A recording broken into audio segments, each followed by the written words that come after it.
ಒಳ್ಳೆಯ ಸಂಸ್ಕಾರಗಳು. ಮನೆಯಲ್ಲಿ ಒಳ್ಳೆಯ ಸಂಸ್ಕಾರ ಕಲಿಸುವುದು ಇಂದಿನ ಪೀಳಿಗೆಗೆ ಅತ್ಯಂತ ಮುಖ್ಯ. ಒಳ್ಳೆಯ ಸಂಸ್ಕಾರ, ಒಳ್ಳೆಯ ವಿದ್ಯಾಭ್ಯಾಸ ಸಾಧನೆಗೆ ದಾರಿ. ಒಬ್ಬರ ವ್ಯಕ್ತಿತ್ವ ಇನ್ನೊಬ್ಬರ ಸಾಧನೆಗೆ ಪ್ರೇರಣೆಯಾಗಬೇಕು. ಸಾಧನೆ ಇನ್ನೊಬ್ಬರ ಬದುಕಿಗೆ ಸ್ಫೂರ್ತಿಯಾಗಬೇಕು.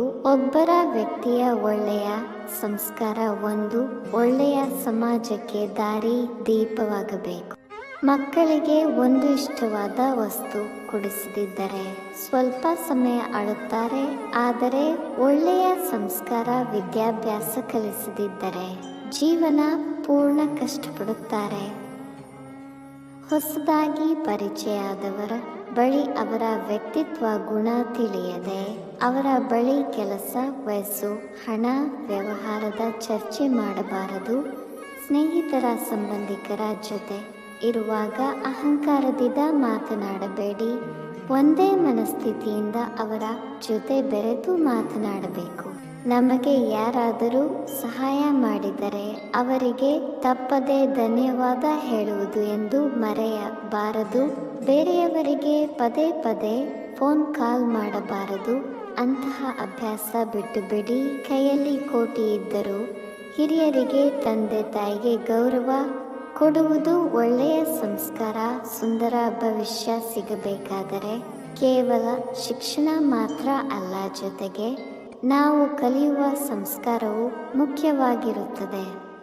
ವೃದ್ಧ ತಂದೆ ತಾಯಿಯನ್ನು ಮಗುವಿನ ಹಾಗೆ ನೋಡಿಕೊಳ್ಳುವುದು, ಕುಟುಂಬದ ಒಳಿತಿಗಾಗಿ ದುಡಿಯುವುದು ಹಾಗೂ ನಂಬಿರುವ ಕುಟುಂಬದವರನ್ನು ಕಣ್ಣಲ್ಲಿ ಕಣ್ಣಿಟ್ಟು ನೋಡಿಕೊಳ್ಳುವುದು ಸಂಸ್ಕಾರ. ಒಂದು ವೇಳೆ ಅಕ್ಷರ ಕಲಿತ ಮನುಷ್ಯ ಕ್ರೂರಿ ಆಗಬಹುದು. ಶಿಕ್ಷಣ ಕಲಿತ ವ್ಯಕ್ತಿ ಭ್ರಷ್ಟಾಚಾರ ಮಾಡಬಹುದು. ವಿದ್ಯೆ ಕಲಿತ ಮನುಷ್ಯ ಉಗ್ರನಾಗಬಹುದು. ಆದರೆ ಸಂಸ್ಕಾರ ಕಲಿತ ವ್ಯಕ್ತಿ ಎಂದಿಗೂ ಆಗಲಾರ, ಏಕೆಂದರೆ ಸಂಸ್ಕಾರಕ್ಕೆ ಅಂತಹ ಗುಣ ಶಕ್ತಿ ಇದೆ. ಯಾರಾದರೂ ಮಾತನಾಡುತ್ತಿರುವಾಗ ಅವರ ಮಾತು ಮುಗಿಯುವುದರೊಳಗೆ ನಾವು ಮಧ್ಯ ಮಾತನಾಡಲು ಹೋಗಬಾರದು. ಅವರು ಮಾತು ಪೂರ್ಣವಾದ ಮೇಲೆ ನಮ್ಮ ಅನಿಸಿಕೆ ತಿಳಿಸಬೇಕು. ನಾವು ಯಾರಿಗಾದರೂ ತಮಾಷೆಯಾಗಿ ಮಾತನಾಡುವಾಗ ಅವರಿಗೆ ಇಷ್ಟವಾಗದಿದ್ದರೆ ಅದನ್ನು ಅಲ್ಲಿಗೆ ನಿಲ್ಲಿಸಿ ಕ್ಷಮೆ ಕೇಳಬೇಕು. ಎಷ್ಟೇ ಆಧುನಿಕತೆ ಬಂದರೂ ನಮ್ಮ ಹಿಂದೂ ಸಂಪ್ರದಾಯ ಮರೆಯಬಾರದು. ಹಣೆಯ ಮೇಲಿನ ಕುಂಕುಮ, ಹೂವ, ಬಳೆ, ಸೀರೆ ತೊಡುವುದು ನಮ್ಮ ಹೆಣ್ಣು ಮಗಳ ನಿಜವಾದ ಸಂಸ್ಕಾರ. ಅಡ್ಡದಾರಿಗೆ ಹೋದಾಗ ಮಗಳಿಗೆ ನಾವು ಬುದ್ಧಿಮಾತುಗಳಿಂದ ಸರಿದಾರಿಗೆ ತರುವುದು ನಾವು ಕಲಿಸುವ ನಿಜವಾದ ಸಂಸ್ಕಾರ. ಕಷ್ಟದಲ್ಲಿ ಇರುವವರಿಗೆ ಸಹಾಯ ಮಾಡುವುದು, ಹಸಿದವರಿಗೆ ಊಟ ನೀಡುವುದು ಬದುಕಿನಲ್ಲಿ ನಾವು ಕಲಿಯಲೇ ಬೇಕಾದ ಅಮೂಲ್ಯ ಸಂಸ್ಕಾರ. ನಮ್ಮ ನಡವಳಿಕೆಯಲ್ಲಿ ಯಾವಾಗಲೂ ಪ್ರೀತಿ, ವಿಶ್ವಾಸ, ವಿನಯ, ನಾಜೂಕುತನವೆಂಬ ಒಳ್ಳೆಯ ಸಂಸ್ಕಾರ ಇರಬೇಕು.